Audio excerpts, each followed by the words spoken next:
Hey guys, welcome to the Field of 68 YouTube channel. If you like what you see here, hit that subscribe button and you'll get more college basketball content just like this.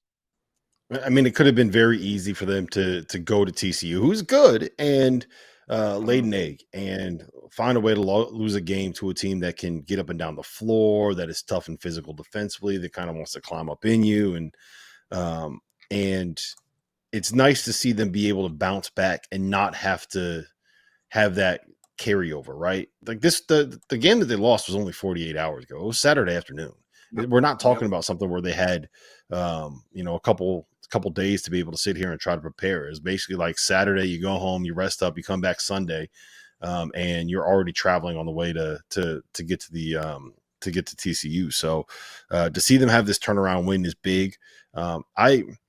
I'm so torn on this Baylor team. Like I don't think they have what they need on the defensive end. And I thought that they were going to be better this year being able to guard the ball. I thought the addition of Jaden Nunn, I thought that bringing in Jacoby Walter, who's big and long and athletic and has all the physical tools that you need to be a good defender. I thought that it would kind of make up for some of the deficiencies that they had on that end of the floor. But it turns out they're just, they're kind of having the same struggles they did last year when it comes to getting stops. And to me, I would put them, they're in the same conversation as the Kentuckys of the world, as the Alabamas of the world, as these teams that can go out and they can put up 90 to 95 points on you on the nights when they're playing well, and they can look like the best team in college basketball on the nights when they're playing well, and then all of a sudden it's one of those nights where the defense just doesn't show up, and the shots aren't going down, and they can kind of get picked off. So they haven't been blown out of any games this year. They haven't had any really embarrassing performances outside of the Michigan State one back in December. But I don't know. I am not as sold on this Baylor team as I was the last couple of years with them. I think Yeah, they've shown a lot of Sweeney. grit. I was just going to say, I think they've shown a ton of grit the last two games. I mean, for one, as Rob said, to go on the road 48 hours after a gut-wrenching loss and not only play really well, but defend at a super high level. I mean, this has maybe been their best defensive performance of the year against TCU. Obviously, part of that's TCU not known as being a great shot-making team. We understand that. But I think big picture, it's really impressive the way that they've responded, and really impressive the way that they responded against Houston, right? I mean, they got popped in the mouth.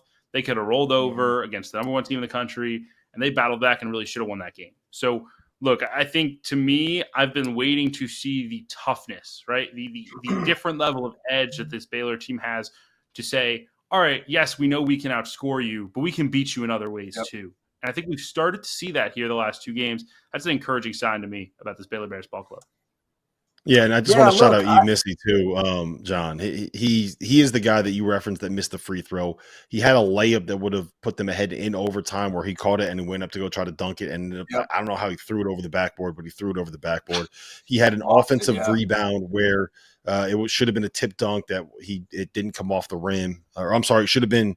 It was a shot that was going in, and he went to try to tip dunk it, and he got called for offensive goaltending. So he cost his team a lot of points down at the stretch of the game, and it'd be very easy for anybody to point, especially himself, to look at himself in the mirror and say that's on me.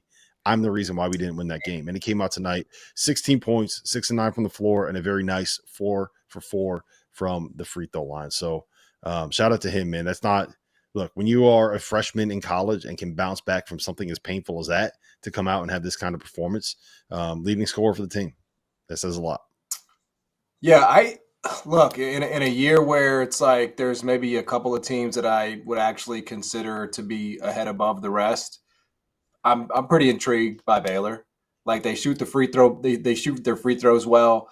They have a couple of freshmen there, especially there Jacoby Walter, who we know can get off and score at will. Like they're intriguing enough to me, Rob. Like if you're just talking about long shots, a team sort of outside the power structure. I mean, I know you just said that you're not sold on them, but if we're talking about through the lens of a team that we don't consider a consensus, great one, why not Baylor? I mean, there's some fun there to be had with that group.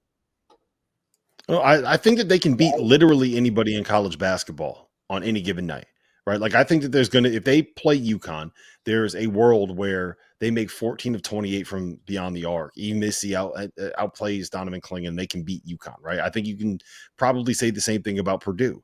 But I also worry about the nights when those threes aren't going down. Like when you can't guard and you are a team that that shoots as many threes as they do, that relies on being one of the top 2 3-point shooting teams in all of college basketball.